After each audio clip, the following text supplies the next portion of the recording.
And finally, question number 6 comes in here from Simon. Hi there, Simon. Thank you for your question and for being part of the amazing WiggyWam community. So Simon says, I have just read an article about the conveyancing process. I'm a manager of a law firm, so found this particular article disturbing. Basically, they blame us for all the failings in the system. I'm aggrieved by this as we work really hard for our clients. Why are we all tarnished with the same bad reputation? Why are there no industry leaders speaking out for us? We provide an exceptional service and we pride ourselves on that. Why are other firms not doing the same? There is profit in this, you just have to provide a good service. It really is that simple. All right, Simon, well, thank you for your question. And sorry to, there's a bit of an undertone of discouragement there, I think, and a bit of frustration with what's going on. It is unfortunate at the moment that a lot of solicitors are being bashed, shall we say, for the delays in the house buying and selling process. And that is unfortunate because, you guys as conveyancers do perhaps, I won't say the most important bit, but the bit that, very few other people can do. And because of the lengthy delays that have been incurred over the course of the last 2 years in particular, it is, unfortunately, you guys are catching the brunt of it. And, having looked at a number of law firms, Simon, behind the scenes, not just, speaking to them on the phone and all the rest of it, but having looked behind the scenes at a number of law firms, I can tell you that a lot of them are struggling, and they're struggling because they don't operate their business as a traditional business. And what I mean by that is they don't have sales and marketing departments, that can help them sell their services at a much higher fee than they might otherwise be recovering from their services. As a consequence, a lot of them tend to compete on price, and they fall into this trap of going, well, they're charging £750 for conveyancing, we'll do £650 and therefore we'll win more business. And they win this business and they don't realize that it's completely unprofitable for the business, because they don't actually know, when you ask them the question, how much does it cost you in professional time for you to get a deal across the line in terms of a sale or a purchase. And I guarantee there's probably not 1 in 10 conveyancers who can actually answer that question. Again, I'm not bashing conveyancers here, I'm not jumping on the bandwagon here, but what I'm telling you is that a lot of them aren't looking at the right way to run their sales and marketing as a traditional business would do. Okay, it's because they were never taught it at law school, and that's probably the biggest headache. Now, what I am seeing, Simon, and I totally agree with you on this, is that we seem to be a bit of a lone voice in the wilderness, if you like, in terms of our belief, and I state this categorically, that solicitors should be paid more. Okay, solicitors should be paid more for the work that they do, in terms specifically in relation to conveyancing. And I believe that, first of all, because as I've just outlined, a lot of the work that they do is unprofitable. And I've seen this with massive firms, not just small firms. I've seen this with big firms that are losing money on every leasehold conveyance that they do, and they don't realize it.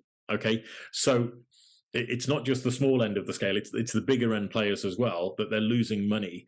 But also the big kick in the pants, if you'll pardon the expression, is the professional indemnity fees that are going up. And they're going up like 20, 30, 40, 50, 100% per year for certain firms. And that's unsustainable in any business model. You can't maintain the same level of fee and have one of your most important cost bases go up 20, 30, 40, 50, 100% over the course of 12 months. It's just completely unsustainable. And this is why I'm frustrated that from what I can see, and again, if I'm wrong on this, please, hold me to account, send me the articles and let me know that I'm not on my own. But we seem to be one of the few bodies that's actually calling for solicitors to be paid more, and not one professional body is calling for conveyancers to be paid, shall we say, a living wage, or to be called to, none of the gurus in the industry are saying, yeah, do you know what, actually bench line fee or minimum fee for a conveyance should be £1,000 or 1,200. Nobody's saying that, okay, other than us.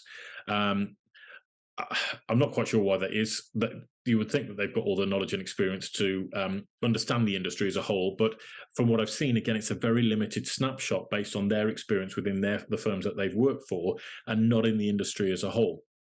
Okay, and I'm hearing other things as well, Simon, which you've probably read in the similar sort of articles. I'm hearing very weak opinions by certain professionals in the industry who are saying, well, you just need to invest more in technology. I'm like, well, how does an investment in technology help a firm when their professional indemnity insurance has just gone up 50% in the last 12 months? How does that help? And where is the professional bodies that are calling out for a freer market as far as providing professional indemnity insurance to all of the law firms that are out there? Again, I'm not hearing it. Again, if I'm wrong, feel free to send me the information. But these are the things that are crippling law firms and causing them to go out of business. And it's really frustrating to see this happening, and for them to be almost fed to the walls because nobody's standing up and saying, actually, this is what we need to do. There's a widespread failure in the industry to adopt things like sellers packs, and this is in the agent's benefit as well as the solicitors. And some some gurus out there are saying, well, sellers packs aren't going to solve the problem.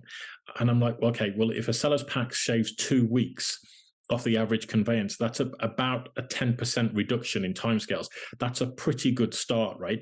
In terms of making things happen. So it's in everybody's interest to start to adopt all of this information, because what's actually happening in the background is, and really where the government's looking, is how to regulate the industry into compliance. And that's the last resort that we need in this situation, where solicitors are leaving the industry in droves, and they are getting more and more frustrated with the amount of time they're spending on compliance rather than actually doing the work. So regulating the industry into a straitjacket is only going to hurt buyers and sellers more. Okay, it's only going to hurt the professionals who are trying to do the job for their clients.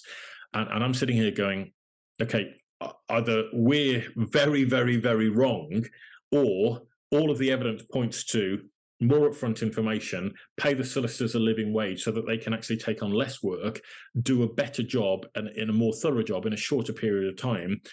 Surely those are two pretty major things that the industry ought to be jumping all over and working on to solve.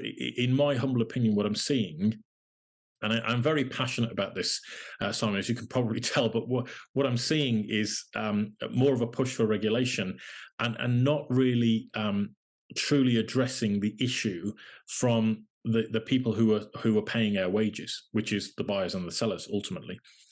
And if they're not getting a good service, what's the likelihood of a buyer or seller returning to that law firm to then give them more work or recommend them work from their wider network? It's just not going to happen. So I do get frustrated with the situation. Probably not as much as you guys do when you read articles that are bashing you. But I do believe wholeheartedly that it's not just the solicitor's fault. You guys unfortunately cop a lot of the blame, but there's issues again with land registry, trying to get titles registered there and transferring from one party to another. Huge backlogs, and probably the biggest frustration I'm seeing right now is there's again, unless I'm really off the mark here, and I'm not so sure that I am, there's a real lack of long-term thinking, and there's a real focus on solving problems that were existing 2 to 5 years ago, and the market has moved on a lot since then. And what we're looking at is, how do we solve the future problems that are already coming down the track towards us, that are going to put firms out of business unless we address them right now? That's where our heart and soul is at WiggyWam. And this is why we want to work alongside proactive agents and proactive solicitors to help them all make a better living, and to help our legacy, which is leaving the property market in a better state than we found it, which is to make transactions happen a lot quicker than 26 weeks. 5 months to buy a house, in my view, is abhorrently long in terms of a time frame. So I don't know.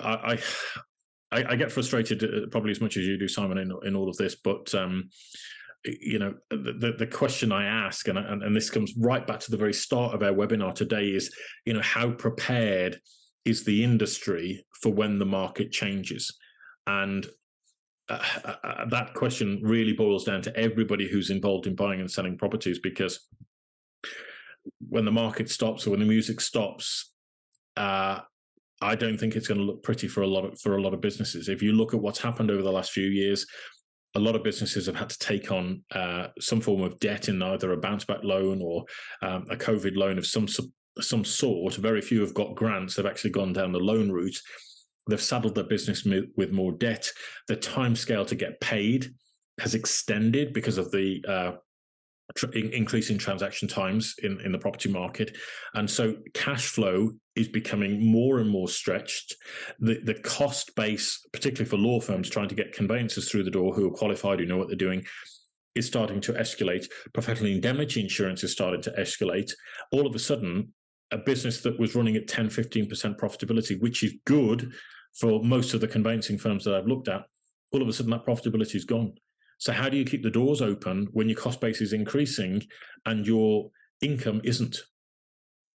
These are the sorts of questions that keep me up at night, Simon. So you'll have to forgive me, but I am very, very, very passionate about this, and I do believe there should be more people joining forces with us to promote more profitable conveyancing, to promote more profitable estate agency, to put an end to the low fee work, which clearly is a broken business model, in my humble opinion. And we need to get a focus on quality and speed of service rather than, stack them high, sell them cheap, and the budget ends of the market, So I hope that helps, Simon. I don't know whether I really answered your questions in all of that, to be honest with you, but why are you tarnished with the same bad reputation in all of this? Look, I can only apologise on behalf of the entire industry, but there are exceptional people like you. It sounds like you're a beautiful conveyancing service that provides good value for money, and you do offer a good service, and you're profitable, which is a great place to be. Those are exactly the kind of firms that we want to work alongside within WiggyWam. And, I really believe that as the market changes, a lot of these problems are going to get washed out, and they're going to get washed out in the worst possible way, because the market is the ultimate decider as to whether or not a business is going to be successful. So let's see where things go, Simon. I wish you all the best of luck with your business. And if anything that we can do from WiggyWam's side to help you, address that imbalance, as you put it, then please do let me know, because it'd be a delight to work alongside more people like yourselves. All right, so good luck with that, Simon. And I just want to say, ladies and gentlemen, thank you so much for all the amazing questions that we've had in this week. There's been some quite challenging ones to deal with there, and I really enjoy this kind of process. I apologize if I've got on my soapbox a little bit this week, but I do get passionate about the issues I see in the industry, and I do get passionate about delivering best value for buyers and sellers in the industry, because ultimately, they're our paymasters, and they're the peoples that we really want to start looking after. So thank you for joining me again on another amazing webinar. We're here every week doing this, and it's an absolute pleasure and delight to do so. You can send your questions in to us through any one of the following methods. You can go to our website, which is wiggywam.co.uk. That's wiggywam.co.uk. You can set yourself a profile up there. You can explore our learning centre and our broadcast section there. And you can send us messages directly to, myself, if you like, and send us in those questions, or to my colleague and co-founder, Chris. You can send them in via email, which is happytohelp@wiggywam.co.uk. That's happytohelp@wiggywam.co.uk. You can send your questions in via that. You can also find us on Twitter. Our Twitter handle is @WiggyWam_UK. So that's @WiggyWam_UK. And feel free to DM us your questions on Twitter. As I say, we're here every week. We're delighted to have you with us this week, and hopefully we'll see you on future webinars. Please do consider liking, sharing, subscribing to our channel, and also to share this video with your friends and family and your wider network. There are about 1 million people a year who need more help and support in moving, and have millions of questions, I'm sure, that need answering. So it's our delight and pleasure to provide that information to them. We're building up a huge knowledge database now of all of these questions that we've done over the course of the last 21 weeks. So hopefully somewhere in there, there's some pearls of wisdom that you can share with your friends and family. And we look forward to seeing you again on a future webinar very soon. Thanks for your attention, ladies and gentlemen. Thanks for your time, and good luck. God bless, and see you very soon. Take care. Bye-bye.